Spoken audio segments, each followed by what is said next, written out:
Good morning this Friday, the 28th of July. I'm Sam Canard, a new market analyst for the team at Bell Direct. Wall Street closed lower on Thursday following the Fed's interest rate hike of 25 basis points and US GDP data coming in at 2.4% growth for Q2, which beat economists' expectations. The strength in US economic growth is in line with the Fed's expectations for inflation in the world's largest economy to remain sticky for a little while to come. The Dow Jones snapped its longest rally since 1987, closing down 0.67%. The S&P 500 fell 0.64%, and the tech-heavy Nasdaq dropped 0.55% on Thursday.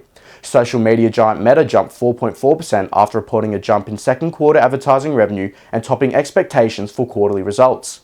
Meanwhile, Southwest Airlines posted a dip in quarterly profit, which sent shares in the carrier down 8.47%.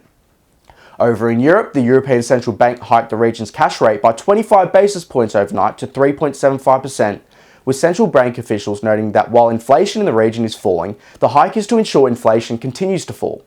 Stocks in the region closed higher on Thursday on the outlook for rates to pause as early as the September ECB meeting. The Stoxx X600 rose 1.4%, Germany's DAX rose 1.7%, the French CAC added 2.05%, and in the UK, the FTSE 100 lifted 0.2%. Locally yesterday, the ASX 200 closed 0.73% higher, buoyed by a 3.3% rise by the REIT sector, as investor appetite for real estate stocks rose on optimism that the Fed has now finished its monetary tightening cycle.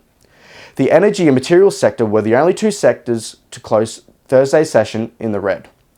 On the commodities front this morning, oil is trading 1.1% higher at $79.65 a barrel. Gold is trading 1.36% lower at $19.45 an ounce, and iron ore continues its rally, trading 0.86% higher at $117.50 a ton. One Aussie dollar is buying 67 US cents, 93.54 Japanese yen, 52.69 British pence, and 1 New Zealand dollar and 8 cents. Ahead of the local trading session here in Australia, the SPI futures are anticipating the ASX to open the last trading session of the week down 0.59% on the back of the US sell-off overnight. And now let's dive into some trading ideas for your consideration today. Bell Potter has downgraded the rating on Paragon Care from a buy to a hold and significantly decreased the 12-month price target from 45 cents per share to 26 cents per share, following the release of a trading update out of the medical equipment, devices and consumable company. The update outlined that the EBITDA growth expectation at around 30%, which is a miss of Bell Potter's expectations, while the company also announced the closure of the Lovell manufacturing business, which will entail a $3 million one-off charge in FY23, and the company ends FY23 with a net debt of $64 million.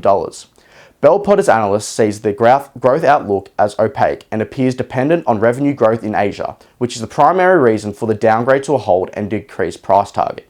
And Trading Central has identified a bullish signal on Stockland Corp following the formation of a pattern over a period of 26 days, which is roughly the same amount of time the share price may rise from the close of $4.27 to the range of $4.48 to $4.54, according to standard principles of technical analysis. And that's all for this morning. Have a wonderful Friday and happy trading.